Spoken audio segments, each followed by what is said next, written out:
En el capítulo anterior, para los que han venido siguiendo la serie, en el capítulo anterior vimos la venida del Espíritu Santo, ¿verdad? Hechos capítulo 2 arranca con la llegada de la promesa del Padre, del Espíritu Santo. Hace 8 días vimos, si usted no pudo venir, escúchesela por favor para que pueda estar conectado con la serie. Vimos cómo la presencia del Espíritu Santo vino sobre la vida de la iglesia.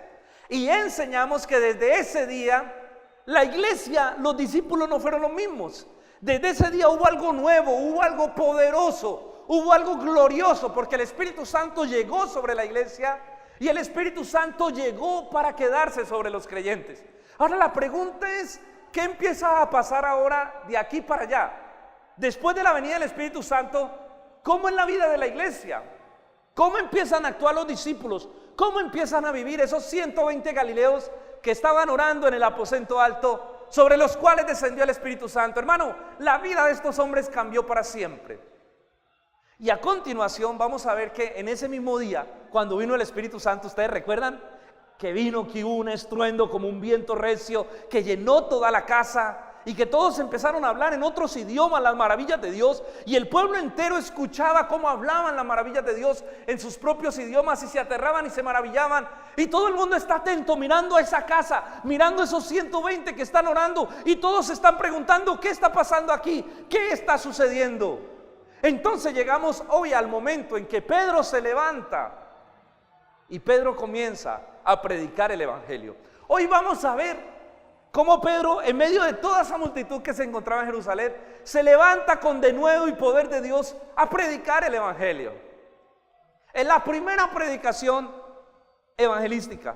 Es la primera predicación que encontramos de la iglesia primitiva como iglesia, porque ellos predicaron con Jesús, pero ellos solos como iglesia es la primera predicación. Y en esa predicación de Pedro se convirtieron 3,000 personas a Cristo. 3,000 personas de toda la multitud que había en Jerusalén creyeron por la predicación de Pedro. El mensaje de hoy se titula Retornando a la predicación original del evangelio. Retornando a la predicación original del evangelio. Y es que deberíamos preguntarnos, ¿cómo predicó Pedro? ¿Cómo era que predicaba la iglesia primitiva? Que en la primera predicación se convirtieron 3,000 personas. En la segunda predicación se convirtieron 5,000. ¿Cómo era la predicación de la iglesia primitiva? ¿Cómo llevaban ellos el evangelio? ¿Cómo exponían el evangelio? Porque recuerden que es nuestra tarea ahora. Es la tarea que Dios nos ha delegado de predicar el evangelio a todas las naciones. Entonces deberíamos, ¿cómo lo hacían ellos? ¿Dónde radicó el éxito de la predicación de Pedro? Ahora sabemos que radicó en la obra poderosa del Espíritu Santo. Pero hoy quiero mostrarte que la manera que Pedro expuso el evangelio fue una manera muy clara. Y hoy vamos a aprender en esta noche cómo es que tenemos realmente que predicar. Porque yo sé que más de uno debe decir, sí, yo sé que mi tarea, la misión de nosotros es predicar el evangelio. Pero pastor, ¿cómo debo predicar? ¿Cómo tengo que hablar el evangelio? Pues vamos a estudiar esa predicación de Pedro. Hoy vamos a ver 3 ingredientes vitales para la predicación del evangelio. 3 cosas que tenemos que decir. 3 ingredientes que hay que mezclar, que no puede faltar ninguno cuando usted predica el evangelio. Y esos 3 ingredientes están en la predicación del apóstol Pedro. El primer ingrediente, recuerden que estamos en Hechos capítulo 2 y vamos a estudiar desde el versículo 22 al 42. Porque la primera parte que Pedro habla es explicándoles la promesa, explicándoles que era una promesa, una profecía dada por Joel.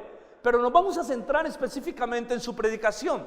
Y el primer ingrediente que el apóstol Pedro nos enseña es que el mensaje del evangelio es un mensaje que anuncia que Jesús es el Salvador, que Jesús es el Mesías. Es un mensaje centrado en Cristo. Lo primero que Pedro nos ayuda a entender es que cuando predicamos el evangelio necesitamos entender que el evangelio es un mensaje centrado en Cristo, donde anunciamos que Cristo es el Señor, el Mesías, el Salvador prometido a los hombres. En primer lugar, Pedro comienza a argumentarle a los judíos, porque recuerden que estaban todos atentos, como bueno, explíquenos qué está pasando aquí. Y Pedro se para y les dice, esto es la promesa dada por Dios a través del profeta Joel, donde dice que en los postreros tiempos sí, empieza a hablar sobre esa promesa, pero luego empieza a evangelizar. Y el primer ingrediente, lo primero que Pedro hace, es tratar de convencer a su audiencia que Jesucristo es el Señor, que Jesucristo es el Mesías prometido por Dios. Recuerden que Pedro está frente a un público judío, un público que esperaba ansiosamente la venida del Mesías. De hecho, los judíos que todavía no creen, porque muchos judíos no creen, todavía están esperando el Mesías. ¿Usted sabía eso? Los judíos todavía esperan su Mesías. Pero entonces Pedro está frente a un público que está anheloso, esperando la venida del Mesías. Vamos a leer ahora sí del versículo 22 al 24. Varones israelitas, oíd estas palabras, dice Pedro. Jesús Nazareno, varón aprobado por Dios entre vosotros, con maravillas, prodigios y señales que Dios hizo entre vosotros por medio de él, como ustedes mismos lo saben. A este, entregado por el determinado consejo y el anticipado conocimiento, ustedes prendieron y mataron por manos de inicuos, crucificándolo, al cual Dios levantó, sueltos los dolores de la muerte, por cuanto era imposible que fuera retenido por ella. Vamos a leer hasta allí. Mire, Pedro empieza haciendo un esfuerzo argumentativo. Pedro empieza tratando de hacerles entender a esos judíos que ese Cristo que ellos mataron, que ese Nazareno que ellos crucificaron, es el Mesías prometido por Dios desde las edades antiguas. Entonces Pedro empieza a decirles, ese hombre ni la muerte lo pudo detener. Pedro empieza a hablar, a mostrar que Jesús es el Mesías. Él sabe que ellos tenían una idea equivocada de Mesías. Él sabe que ellos estaban esperando un Mesías que fuera un rey, un Mesías que librara a Israel del imperio romano. Pedro sabe que los judíos, todos los que están ahí, estaban esperando un rey, un político, un libertador, alguien que liberara a Israel de la esclavitud romana. Y Pedro le dice, ese Jesús, mire cómo empieza diciéndoles, varones israelitas, oíd estas palabras, Jesús Nazareno, ese Jesús Nazareno. Recuerdan que los nazarenos, lo expliqué hace 8 días, son judíos estratoceros. Ese Jesús Nazareno, ese es el Mesías prometido por Dios. Ahora, ellos, ¿por qué no podían creer? ¿O por qué a los judíos les cuesta creer que Jesús es el Mesías? Porque ellos esperan un rey, alguien que libere al pueblo de Israel del imperio romano, alguien que pueda establecer a Israel como una nación poderosa. Y viene Pedro y vienen estos discípulos a decir, mire, ese Jesús de Nazaret, primero que nació en Nazaret, que es hijo de un carpintero, que nació en un pesebre, ese es el Mesías. Eso no cuadra en la mente de un judío. Por eso los judíos muchos no creen. Y por eso en ese momento yo decía, venga, ¿cómo así? Pero Pedro les está diciendo, ese Jesús al que ustedes mataron y crucificaron diciendo que era un blasfemo, el que se hacía igual a Dios, ese Jesús, ese es el Mesías prometido. Y ustedes lo mataron y ustedes lo crucificaron. Ese carpintero de Nazaret que nació en un pesebre, ese es el Mesías. Y lo primero que empieza Pedro es a mostrar cómo sobre la vida de Jesús estaba el poder divino. Miren el versículo de nuevo, el versículo 22. Varones israelitas, oigan estas palabras. Jesús Nazareno, le dice Pedro a todos, varón aprobado. Miren lo que dice ese versículo, varón aprobado por Dios entre vosotros, con maravillas, con prodigios, con señales que Dios hizo entre vosotros por medio de él, como ustedes mismos lo saben. Es decir, ustedes han visto, ustedes vieron los milagros, ustedes vieron las maravillas, ustedes vieron cómo sanó leprosos, ustedes vieron cómo sanó ciegos, ustedes vieron cómo resucitó muertos. El Lázaro mismo lo resucitó 3 días después de haber muerto. Ustedes vieron estas cosas. Dios testifica por medio del poder del Espíritu Santo que ese Jesús, ese Nazareno, ese hijo de un carpintero que nació en un pesebre, ese es el Mesías. Porque los hechos poderosos, los hechos milagrosos que hizo, dan muestra de que él era el Mesías, que era Dios operando con él. Ustedes no lo pueden negar, les dice él. Ustedes lo vieron, hermano. Y es que el Espíritu de Dios, lo que el Espíritu de Dios hace, lo hace con el propósito de avalar el mensaje del Evangelio. Los hechos poderosos de Cristo, lo que demostraron es que él era el Mesías prometido de Dios. ¿Saben por qué Jesús hizo milagros? Miren, es muy interesante. Pero no todos a los que Jesús le hizo milagros se convirtieron, ¿o no? ¿Sí se convirtieron todos? No. Pregunta, ¿dónde estaban los 10 leprosos? Quedaron 120 cuando Jesús murió y resucitó, 120 metidos en un aposento. ¿Dónde estaban los leprosos? Es más, 9 de ellos se fueron sin darle gracias. ¿Dónde está el del estanque de Betesda? ¿Dónde está? Hermano, de la gente que a Jesús le hizo muchos milagros, casi ninguna se convirtió. Porque los milagros no garantizan la conversión de nadie. Es más, hay gente que solo busca su milagro y cuando tiene un milagro, chao pescado que me fui.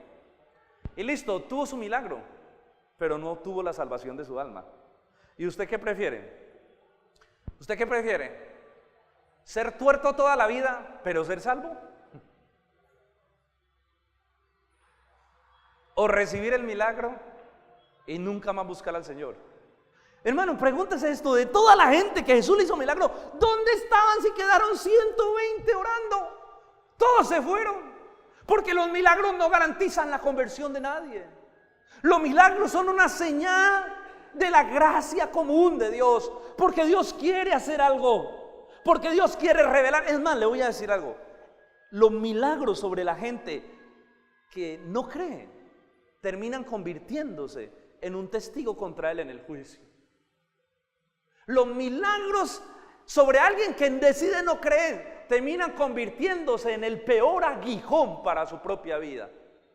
Porque ese, aunque ha experimentado la gloria de Dios, decide no creer. Porque es que lo que convierte a la gente no son los milagros, es la predicación del Evangelio. ¿Soy clara? Los milagros son una señal de Dios donde el Espíritu Santo estaba avalando que Jesús era el Mesías. De hecho, cuando Juan el Bautista, hubo un momento en la vida de Juan el Bautista en que Juan el Bautista dudó si Jesús era el Mesías. Léalo en su casa, apúntelo. Eso está en Lucas 7 del 20 al 22 para que lo estudie en su casa. Lucas 7 del 20 al 22. Juan el Bautista, creo que es el momento en que está preso, eso no lo recuerdo muy bien, pero Juan el Bautista manda a los discípulos de él a preguntarle a Jesús. Y cuando los discípulos de Juan el Bautista llegan donde Jesús, le hacen esta pregunta: ¿eres tú el que habías de venir o esperamos a otro? Es decir, le está preguntando: ¿eres tú el Mesías o todavía no eres tú y estamos esperando al Mesías? Y el Señor le manda a decir estas palabras: dígale a Juan el Bautista que los ciegos ven, los sordos oyen, los paralíticos son sanados, que hay señales y milagros y prodigios que se están haciendo. Eso es señal de que el Mesías está entre vosotros. Ahora, hermanos, sobre la vida de Jesús, los milagros y las señales avalaban su ministerio, lo mismo que era sobre la vida de los discípulos.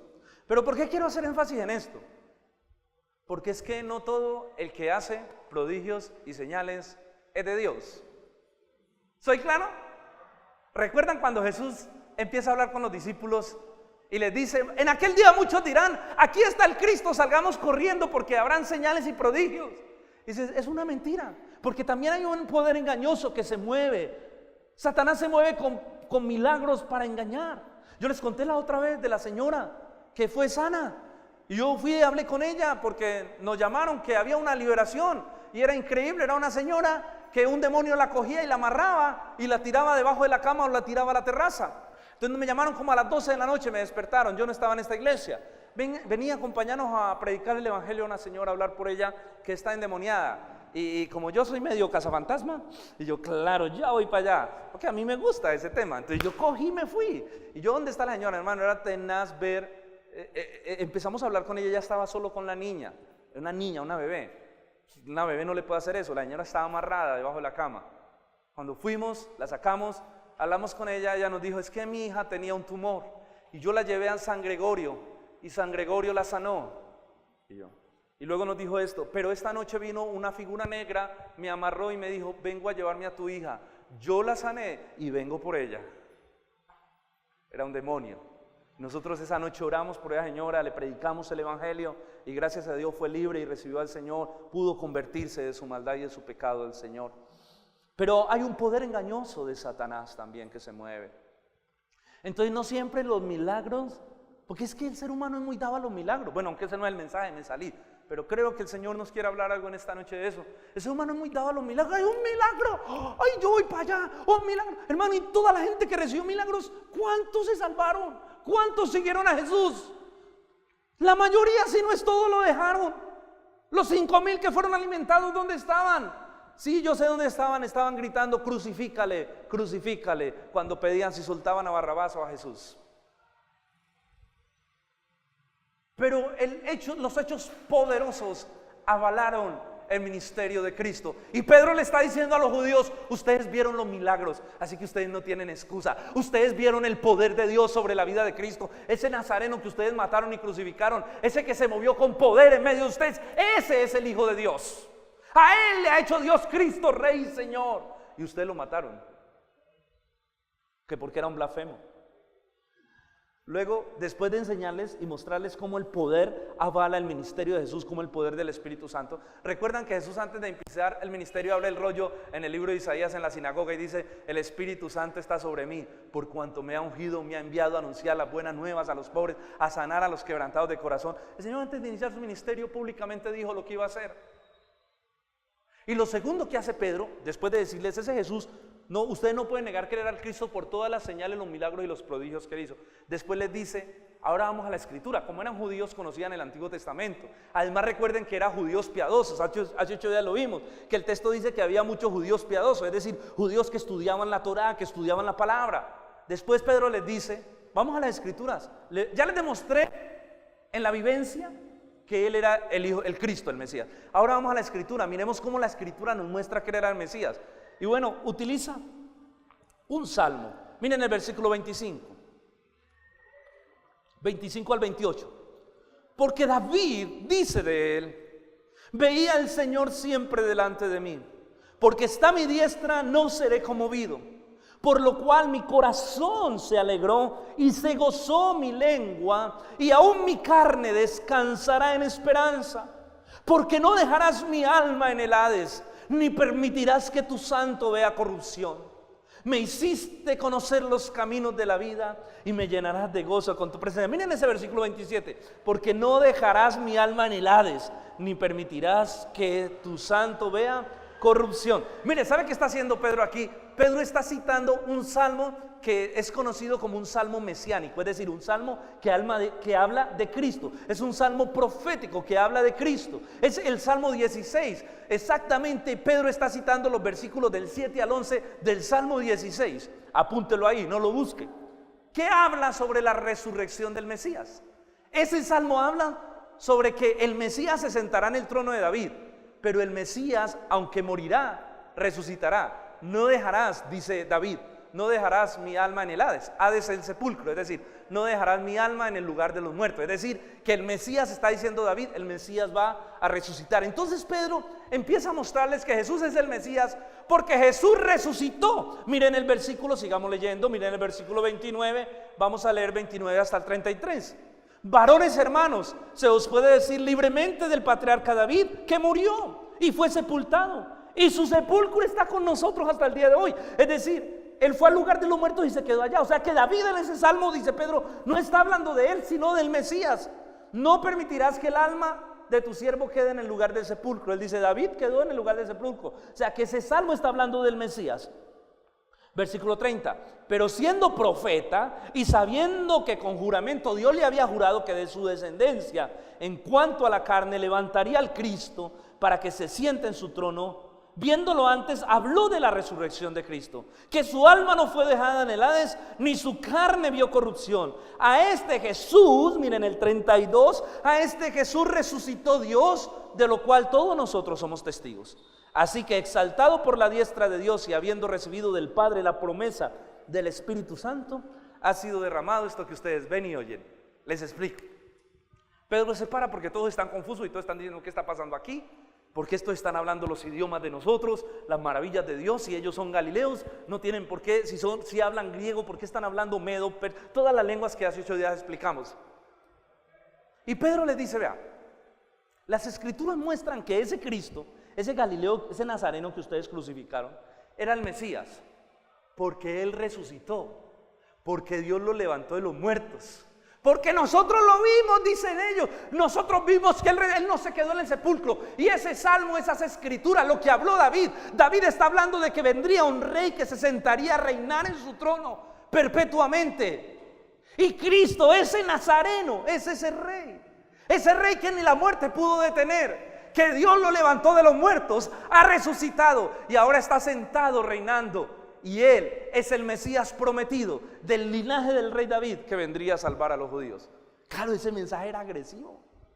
Es un mensaje poderoso. Pedro muestra que la resurrección de Jesús es la señal fundamental de que Él era el Mesías. Y Pedro dice, y nosotros lo vimos, fuimos al sepulcro 3 días después y había resucitado. Se nos apareció durante 40 días antes de ir al cielo y estuvo dándonos instrucciones. Nosotros somos testigos fieles de que Cristo resucitó. Ningún hombre ha resucitado porque ningún hombre tiene el poder de resucitar. Escuche lo que le voy a decir. Ni Satanás. Satanás no tiene el poder de traer a la vida a alguien. Solo, él dice, Dios, mire, es que el versículo 30 lo dice, el versículo 32, a este Jesús resucitó Dios, de lo cual todos nosotros somos testigos. O sea, ningún ser humano. ¿Quién ha resucitado? ¿Buda resucitó? No, señor, Buda sigue en su tumba. Mahatma Gandhi resucitó. No, señor, él sigue en su tumba. Mahoma resucitó. No, señor, él sigue en su tumba. Pero el Cristo en el que usted y yo creemos resucitó por el poder de Dios al tercer día. Y esa es la prueba más grande de que nosotros creemos una verdad irrefutable, de que lo que nosotros creemos no es una religión, de que creemos en el Mesías prometido, en el único camino al Padre. La resurrección de Cristo es la garantía de nuestra salvación. ¿Por qué somos salvos? Porque Cristo resucitó. Pablo por allá dice, si Cristo no resucitó, en vano es nuestra fe. Pero Cristo resucitó al tercer día, se levantó entre los muertos. Pedro está diciendo, ese Jesús que ustedes mataron, ese Dios lo levantó de entre los muertos. Nosotros lo vimos y predicamos de su resurrección. Yo no me imagino los saduceos ahí. Bueno, eso lo vamos a ver en el capítulo 4.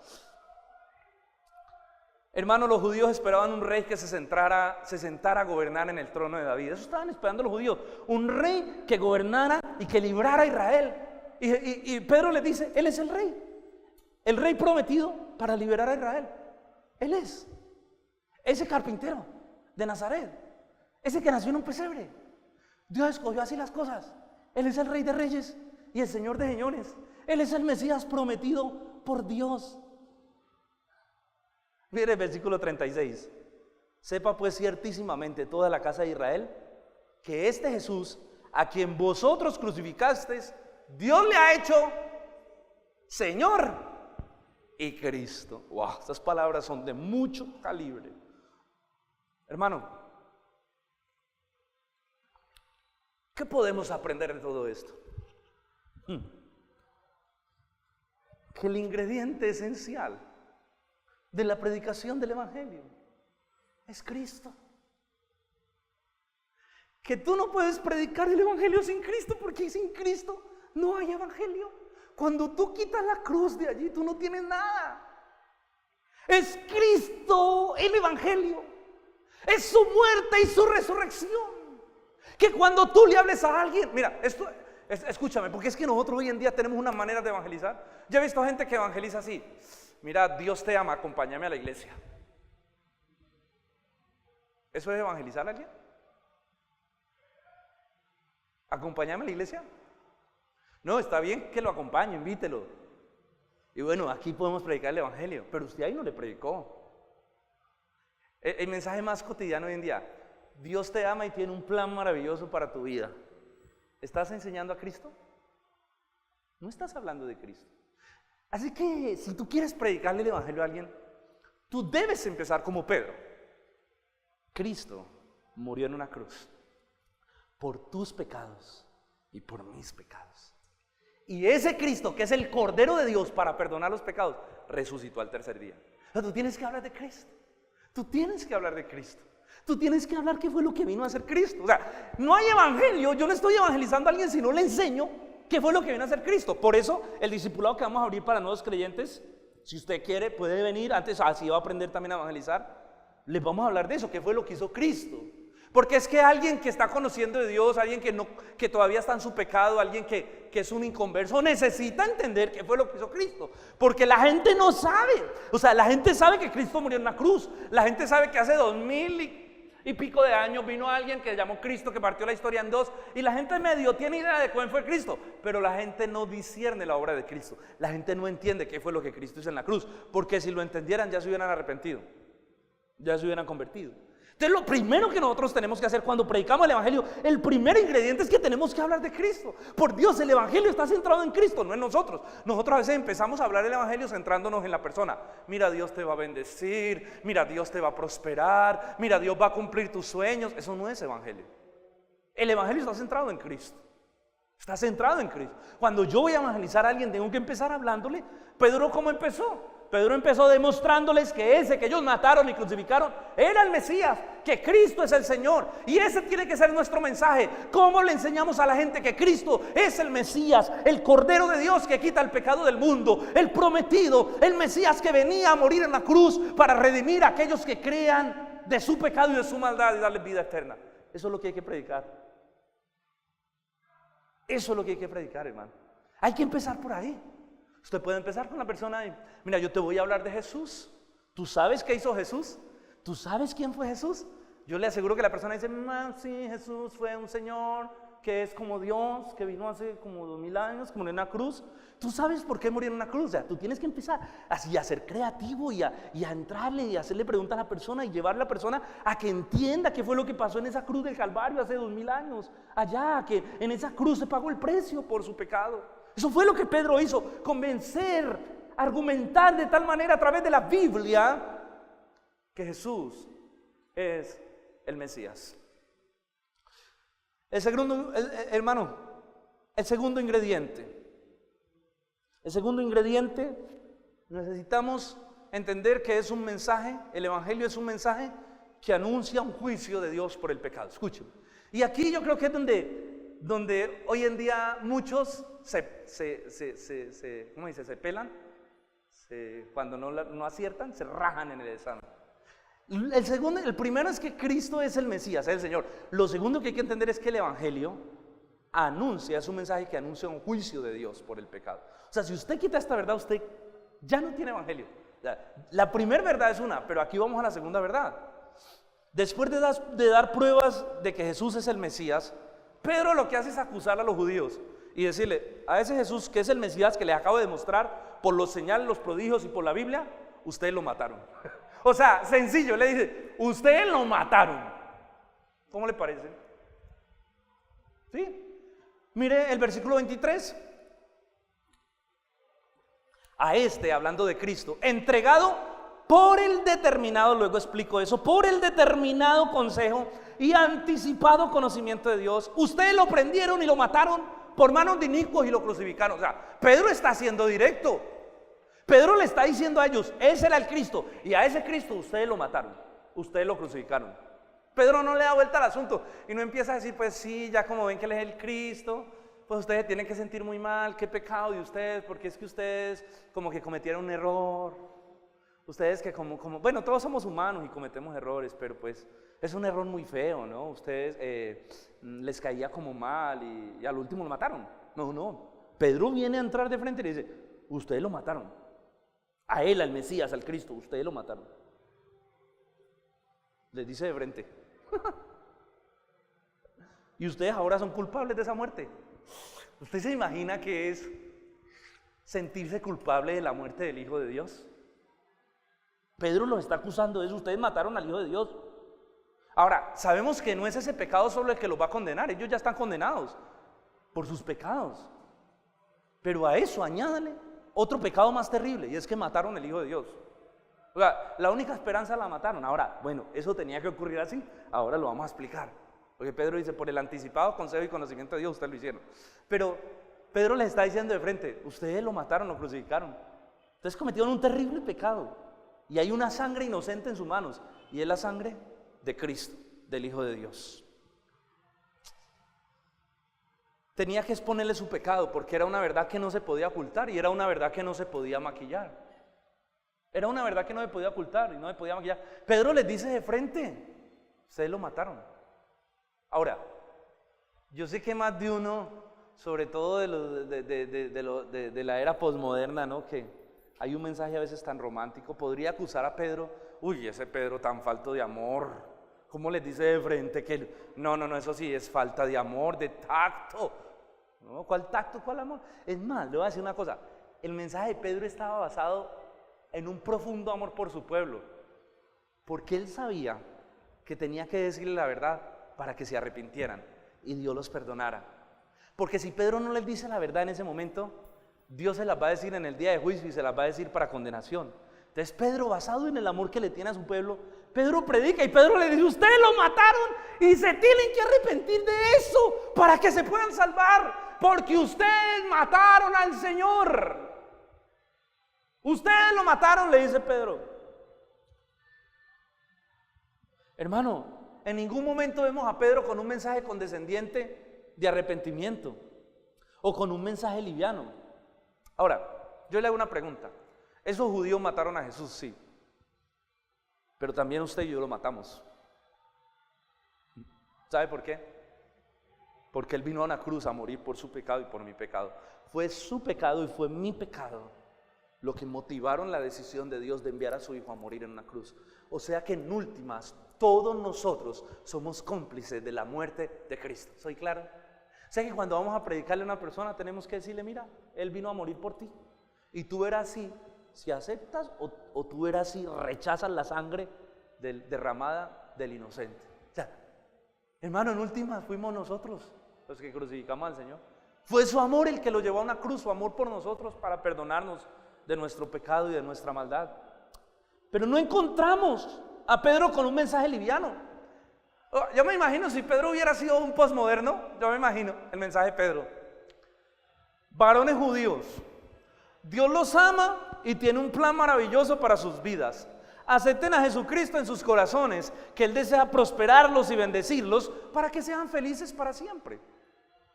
¿Usted ve eso en el mensaje de Pedro? En ningún momento. Porque es el mensaje moderno de evangelismo, ¿no? Dios te ama, tiene un plan maravilloso para tu vida, recíbelo en tu corazón porque Él quiere bendecirte, prosperarte y hacerte feliz para siempre. Eso no es evangelio. Es más, le voy a decir una cosa, ese es un mensaje muy peligroso. Yo cuando estudiaba cómo la iglesia primitiva evangelizó, yo decía, Dios mío, ¿cómo hemos cambiado el mensaje de allá hasta acá? ¿Cómo hemos modificado? Con el propósito como de ser más amorosos con la gente, como de ser más condescendientes, como de no hablarles tan de frente, porque es que eso es muy maluco que a uno le digan, vea, usted es un pecador. Eso es muy maluco que a uno le digan que es un pecador y que tiene que arrepentirse. Entonces, como no queremos decir ese mensaje tan frentero, porque es un mensaje que lastima el ego humano, donde la persona puede decir, venga, ¿usted qué le pasa? Usted ni me conoce y viene a decirme que soy un pecador. ¿Qué más pecador será usted o su abuela? ¿Serio? Entonces, me preocupa cuando el mensaje se cambia porque se vuelve muy peligroso. Por tratar de caerle bien a la gente, mostramos el amor de Dios, pero suprimimos la verdad del pecado. Por tratar de caerle bien a la gente, para que nuestro mensaje le caiga bien. Entonces, hablamos del amor de Dios, pero suprimimos la verdad del pecado. Es decir, no le decimos a la persona que está en un terrible pecado delante de Dios. Y eso, hermano, es un peligro. Le voy a decir por qué es un peligro. Porque la persona se va a ir para su casa diciendo, yo sabía que Dios me ama, yo sabía, no importa que sea ladrón, no importa que sea sicario, no importa que sea prostituta, pero yo sabía, Él me ama, Él es maravilloso, uy, yo amo tanto a Dios. Entonces la gente se va a ir para su casa y va a decir, yo sí sabía que esa conciencia, eso no es de Dios, esa voz que me habla a veces, no, eso no es de Dios. Entonces la gente se va a ir creyendo que Dios la ama y que no le va a exigir un arrepentimiento y un cambio de vida, y eso es un peligro. Pues la gente necesita ser consciente de que Dios aborrece el pecado en sus vidas, de que lo que nos condena es nuestro pecado, de que hay juicio por el pecado. Soy claro que el mensaje del evangelio no es tan bacán, tan chévere. Mira, Dios te ama, ¿sí? Tú sabes que Dios te ama y tiene un plan maravilloso. Ay, sí, qué rico, contame ese plan. Pero la gente no va a tener una convicción de pecado. Hermano, vendemos una esperanza a veces más terrenal que eterna. Dios te va a prosperar, Dios te va a bendecir. Entonces la gente dice, claro, venga, yo le hago una pregunta. ¿Quién de ustedes, si a usted le dicen, venga, le vendo este producto, cuánto vale, es gratis, lléveselo para su casa, pero ese producto lo va a prosperar, lo va a bendecir, ¿quién no se lo lleva? y no le están cobrando nada. Le están prometiendo a usted la juventud eterna, le están prometiendo a usted los placeres terrenales, todo lo que usted ha esperado, los sueños, las metas. Entonces vendemos una esperanza ilusoria, ¿no? Una esperanza terrenal. Pero hermano, el Evangelio es una esperanza eterna. Yo voy a decir una cosa, tal vez va a haber gente que se va a convertir y tal vez Dios no los prospere. Tal vez Dios no los sane, tal vez. Porque en su voluntad puede ser que no los sane. Y se convierte, yo he visto gente que se convierte y se muere. Pues tenía una enfermedad, Dios no lo sanó y se lo llevó, pero se lo llevó a una eternidad.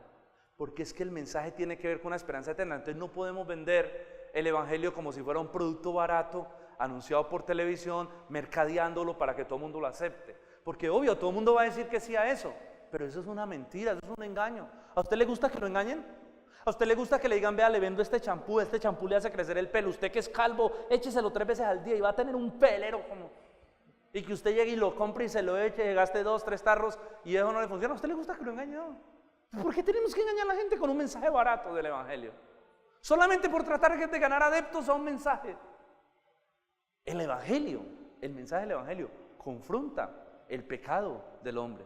Y va a tener que llegar un momento donde tú le vas a tener que decir a la persona que es pecadora. Ahora, por favor, tenga tacto. Es decir, ese tacto no tiene que ver con que usted lo oculte, sino que es que hay gente que es muy molesta. En estos días yo pasaba por el día que se hizo ese plantón, la manifestación del 10 de agosto. Cuando nos fuimos todos, quedaron unas señoras con unas pancartas en toda la plaza. Y la pancarta decía, arrepiéntete, te vas a ir al infierno si no te arrepientes. Entonces yo decía, venga, ¿quién le va a parar bolas a esa cartelera? Eso no sirve. Eso antes hace que la gente diga, ve, este que está loco. El Evangelio hay que exponerlo, hay que enseñarle a la gente por qué murió Cristo. Pero hay un momento de nuestro mensaje donde tenemos que, como Pedro, llegar y decirles, ese Jesús, ustedes lo mataron, Él murió por su pecado. Ese Jesús murió por usted. Y usted es un pecador y usted está en un serio problema delante de Dios. Tiene que haber un mensaje, tiene que haber un momento. Hermano, necesitamos abrirle a la gente a través del Evangelio una realidad espiritual que ellos no conocen. Ellos están ciegos a su pecado, ellos no ven su pecado. Ellos piensan que Dios los ama. La gente sin Cristo piensa que Dios la ama. Y la gente sin Cristo piensa que Dios nunca lo va a condenar. Y nosotros tenemos que abrirle los ojos a la realidad de su pecado. Que si no se arrepiente y se sigue como va, se va a condenar. Pedro sabía que era necesario decírselo por amor, por el amor que le tenía a los judíos. Él tenía que decirles la verdad. Yo a mi papá, mire, mi papá no es cristiano, pero cuando yo hablo con él, yo le canto la verdad como es porque lo amo. Yo no quiero que mi papá se pase la eternidad en el infierno. Yo tengo que decir la eternidad, papá, si, la verdad, si tú no te arrepientes, tú te vas a condenar, papá. Pero Cristo murió en la cruz, tú tienes que ver la obra de Cristo. Y yo oro para que el Espíritu Santo sea el que abra su entendimiento, el que abra sus ojos para que Él pueda venir de la muerte a la vida y entender el Evangelio. Es mi responsabilidad orar por Él. Y es mi responsabilidad predicar y predicar como es. Pues yo no quiero que Él se muera en el infierno. Yo quiero que Él sea salvo. Yo lo quiero ver en la eternidad. Pero la gente sin Cristo cree que es salva. Es lo triste. Cree que es salvo una persona sin Cristo. Ah, sí, Chuchito, todo bien. Entonces si nosotros llegamos y le decimos, sí, todo bien, Él te ama tanto, tan lindo que es, sí o no, listo, mijo, búsquelo que va a ser salvo. La gente necesita ir a su casa pensando. Estos judíos, después de escuchar el mensaje de Pedro, quedaron pensando y dijeron, sí, nosotros estamos en pecado, en un terrible pecado. Nosotros estamos en un terrible pecado que nos va a condenar en la eternidad sin Dios. Hermano, a veces nuestro mensaje, en lugar de acercar a la gente a Dios y a la vida eterna, termina alejándolas. Pero ese versículo 23 es maravilloso. Pedro le dice a los judíos, ustedes sí que están viendo todo esto, ustedes lo mataron, ustedes lo crucificaron por manos inicuas. Y miren el versículo 23, pero Pedro les explica algo que yo creo que de este versículo, solamente de este versículo podemos sacar muchas predicaciones. A dice Pedro, a Jesús, entregado, escuche estas palabras, por el determinado consejo y anticipado conocimiento de Dios. Ustedes lo prendieron y lo mataron por manos inicuas crucificadas. ¿Qué significa eso? ¿Qué significa por el determinado consejo y el anticipado conocimiento de Dios? ¿Qué significa? Que Dios ya lo sabía, que Dios ya había dado el aval de que así fuera. ¿Recuerdan cuando lo prendieron que Jesús dice, yo puedo orar para pedir 1000 legiones de ángeles y me libran, pero es que no, yo estoy aquí para morir en una cruz? Esa es la meta, así está escrito, así está establecido por Dios, así tiene que pasar. Por el determinado consejo y el anticipado conocimiento de Dios, le dice Pedro, usted lo mataron, pero escuchen, no crean que es que a Dios se le salió de las manos y Dios dijo, ay, me mataron mi hijo. No, señores, a Dios no lo cogió por sorpresa la muerte de Jesús, ya estaba establecido así, ya estaba establecido que ellos lo iban a entregar, porque alguien tenía que crucificar a Cristo.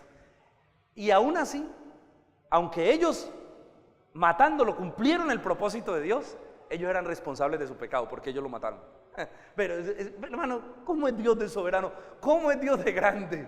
Que logra cumplir su voluntad, sus propósitos eternos, porque el plan de la salvación estaba orquestado antes de la fundación del mundo. El plan de la salvación estaba organizado antes de la fundación del mundo. Y Pedro les dice, ustedes lo que hicieron, aunque lo prendieron y mataron y son culpables de ese pecado, ustedes realmente hicieron fue la voluntad de Dios ahí. Pero son culpables, ojo, son culpables de su pecado, así que tienen que arrepentirse. Bueno, pero de ahí podemos hablar de la soberanía, del plan predeterminado de Dios antes de los siglos, de la salvación, que cuando entremos a la carta de Efesios, a otras cartas podemos estudiarlo. Hermano, a Dios no le tomó por sorpresa, Dios permitió que lo crucificaran. Pero es aquí donde empieza a entrar la obra del Espíritu Santo. Aquí empieza a venir el Espíritu Santo. O sea, Pedro hizo su tarea. Soltó el mensaje y lo soltó como tenía que soltarlo, con fidelidad, enseñando que Jesús es el Cristo, mostrando a través de las Escrituras que Jesús es el Cristo, demostrando que era el Mesías y diciéndoles a ellos, ustedes lo mataron. Y ahí viene la obra soberana del Espíritu Santo. Esto es maravilloso. Lo que va a pasar a continuación es maravilloso, porque cualquiera de nosotros diría, van a apedrear a Pedro, ese poco de judíos van a coger y van a masacrar a Pedro, lo van a apedrear. Pero miren el versículo 36, Pedro sigue, saltemos al 36, Pedro sigue diciendo, sepa pues ciertísimamente toda la casa de Israel que a este Jesús a quien ustedes crucificaron, Dios le ha hecho Señor y Cristo. Wow. Yo creo que todo el mundo quedó así. Pero ahí cae la obra del Espíritu Santo. Ahí viene un convencimiento del Espíritu Santo. El Espíritu usa esa acusación de Pedro para traer convicción de pecado y de justicia sobre ellos. Miren el versículo siguiente, el versículo 37. Al oír esto, que ellos lo habían matado, al oír esto que Pedro está predicando, se compungieron de corazón y dijeron a Pedro y a los otros apóstoles, varones hermanos, ¿qué haremos? En lugar de apedrearlos y decir, vos blasfemo, ¿qué estás diciendo? Esas mentiras, esas bobadas. La obra del Espíritu Santo cayó sobre ese lugar. Y el Espíritu Santo convence las mentes, convence los corazones de pecado, de justicia y de juicio. Y cuando Pedro les dice, ustedes lo mataron, ustedes crucificaron al Cristo, ellos se quedan en silencio. Dice que fueron traspasados. La palabra que utiliza me gusta mucho. Al oír esto se compungieron de corazón. Esa palabra en el idioma original es como un dolor que atraviesa el corazón. Es un dolor repentino, es como si una lanza atravesar el corazón. Ellos sintieron un dolor cuando Pedro dijo estas palabras. Ellos sintieron un dolor, el dolor que el Espíritu Santo provoca de convencimiento. El Espíritu Santo vino en estos momentos sobre ese lugar y estaba convenciendo de pecado a estos judíos, estaba convenciendo sus vidas de la iniquidad, de la maldad, del juicio divino sobre ellos. Y ellos, su respuesta fue, ¿qué haremos? ¿Qué haremos ahora? Hemos entendido que estamos en serios problemas. Ese dolor es el dolor que siente cada persona que ha entendido que Cristo murió por sus pecados. Ese dolor es el que acompaña cada corazón, es un dolor provocado por el Espíritu Santo, que acompaña a cada corazón que entiende que es pecador. Hermano, cuando uno realmente entiende el Evangelio, uno no sale feliz diciendo, ay, Dios me ama, tiene un plan maravilloso para mí. Uno sale diciendo, perdóname, Señor. Porque hay un dolor que atraviesa el corazón de cada persona que nace de nuevo. Porque hay un dolor del arrepentimiento. La salvación es gratis, pero hay un dolor que usted siente en su corazón de haber ofendido y de haber humillado a Dios con su pecado. Por eso dicen que el día que uno nace de nuevo, uno lo debería recordar, porque es el día que usted sintió un dolor de arrepentimiento en su corazón. Hermano, y ese arrepentimiento trajo una decisión. No fue un dolor emocional, no fue un dolor, no fue que, ¿cómo es la palabrita? No se compungieron emotivamente, sino que ese dolor lo acompañó una decisión. Ellos dijeron: lo entendimos, Pedro, pero por favor, ¿ahora qué vamos a hacer? ¿Qué haremos? ¿Qué haremos, Pedro? Sentimos nuestro dolor, Pedro, sentimos nuestro pecado, hemos entendido que estamos en un terrible problema delante de Dios. ¿Qué haremos, Pedro? Hermano, y aquí viene el tercer ingrediente. Entonces ya llevamos 2 ingredientes. El primero es que el evangelio trata de Cristo. Hay que hablar de Cristo, de su muerte y de su resurrección. En segundo lugar, el evangelio es un mensaje de juicio que condena el pecado. Hay que hablarle a la gente de su pecado. Y en tercer lugar, el evangelio es un mensaje de esperanza que trae libertad. El evangelio es un mensaje de esperanza. Pero usted no puede ir a la esperanza sin pasar por acusar de pecado. ¿Sí soy claro? Porque el problema es que vamos a la esperanza, pero la gente no sabe, esperanza de que la gente ni siquiera ha pasado por el pecado. Entonces, después de usted hacerle que la persona entienda que es pecadora, necesita también entender la parte del mensaje. Y es que el evangelio es un mensaje que trae esperanza. Esperanza que da libertad al corazón y a la vida. Pedro les predica que hay una salida, que Dios está dispuesto a perdonarlos. Miren el versículo 38, cuando ellos preguntan ¿qué haremos? Pedro les dice: arrepiéntanse y bautícese cada uno en el nombre de nuestro Señor Jesucristo para perdón de pecados, y recibiréis el don del Espíritu Santo. Cuando ellos están así, ¿qué haremos, Pedro? Yo creo que algunos estaban llorando porque estaban sintiendo un dolor en su corazón. Pedro les dice: arrepentíos. Arrepentíos y bautícense en el nombre de nuestro Señor Jesucristo.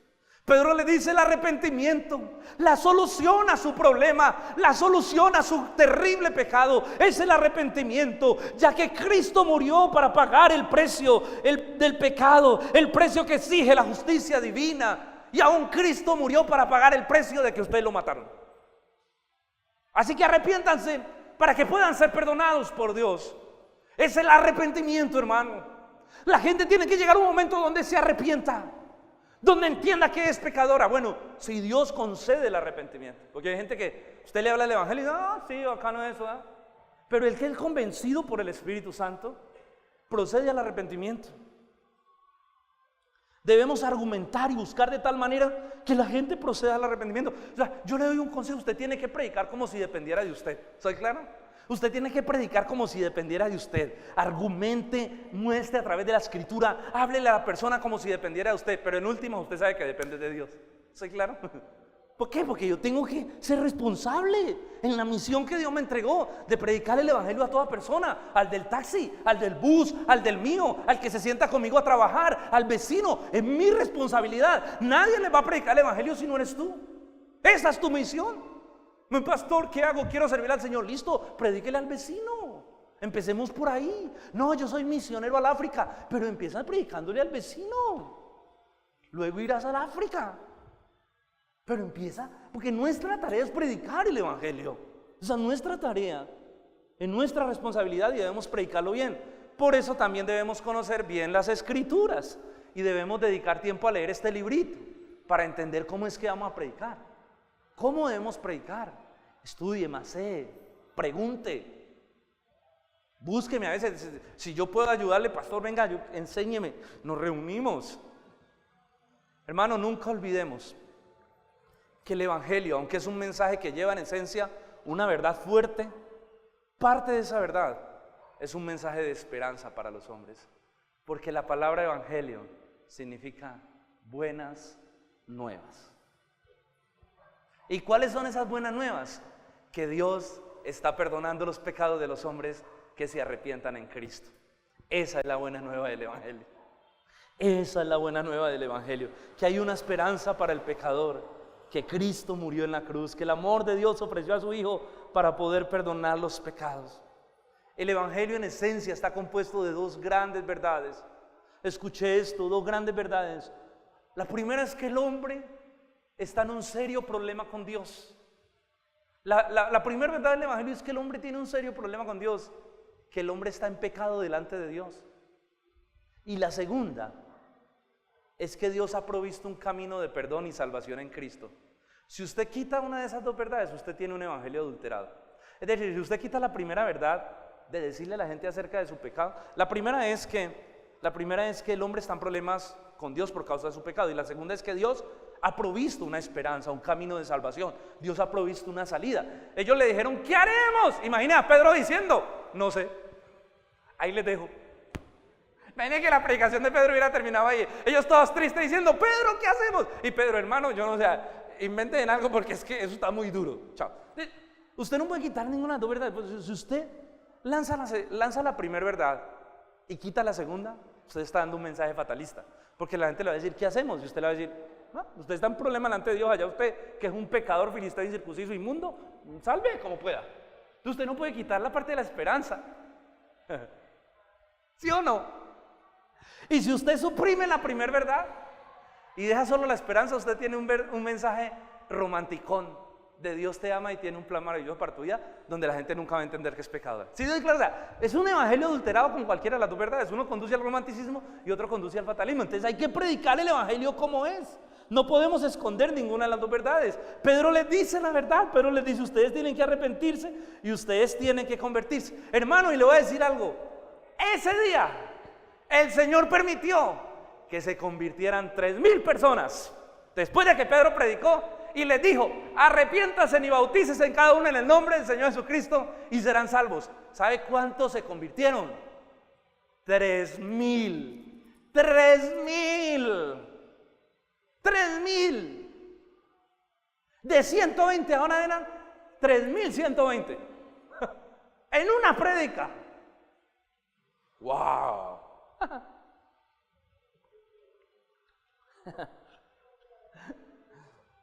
Miren el versículo 40.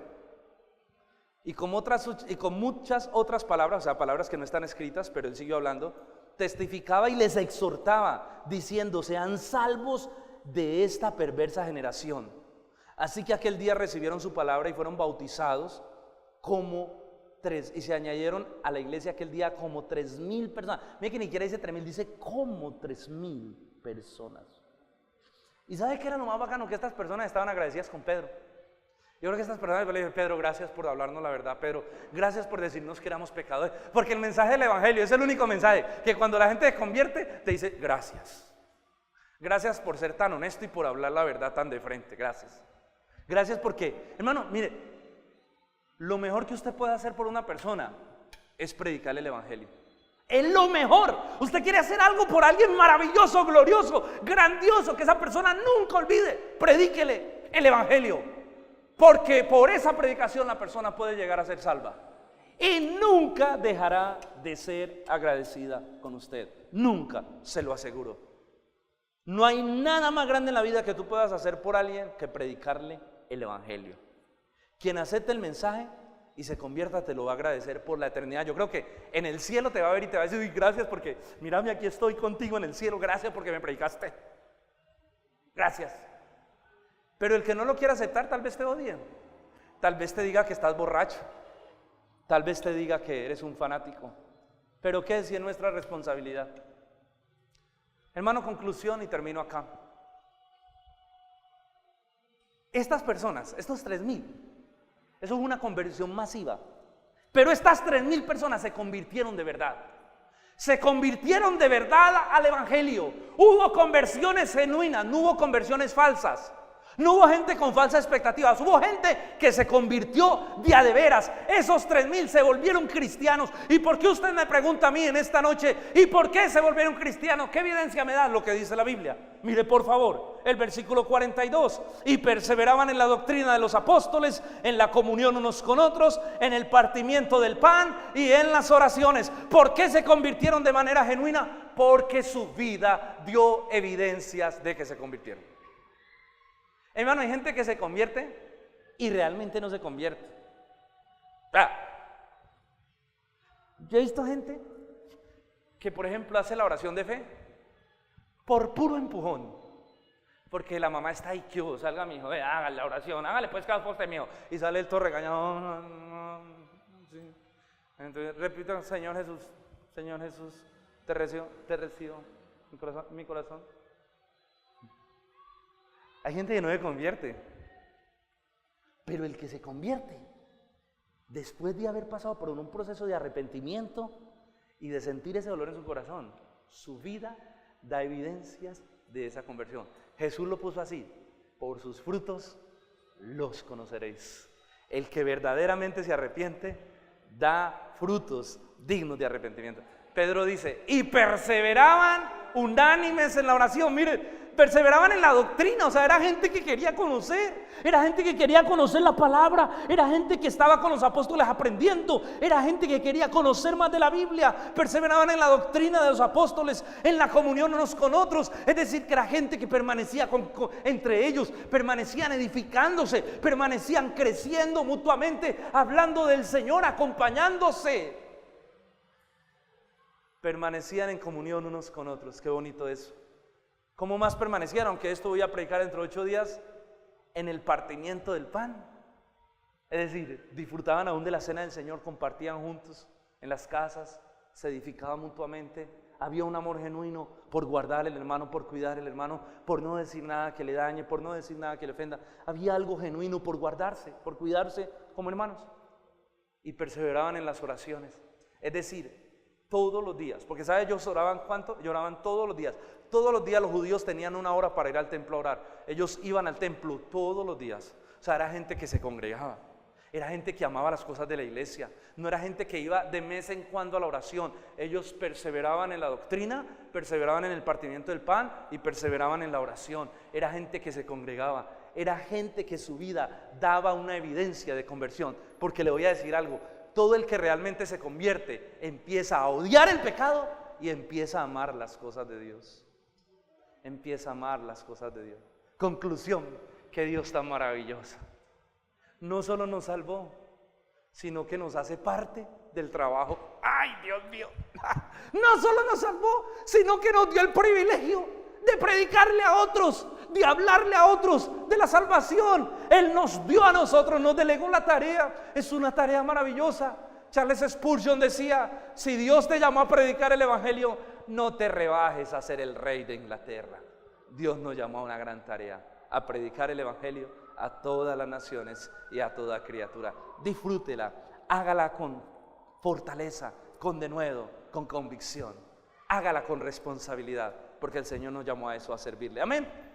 Demos gracias a Dios. Vamos a orar en esta noche.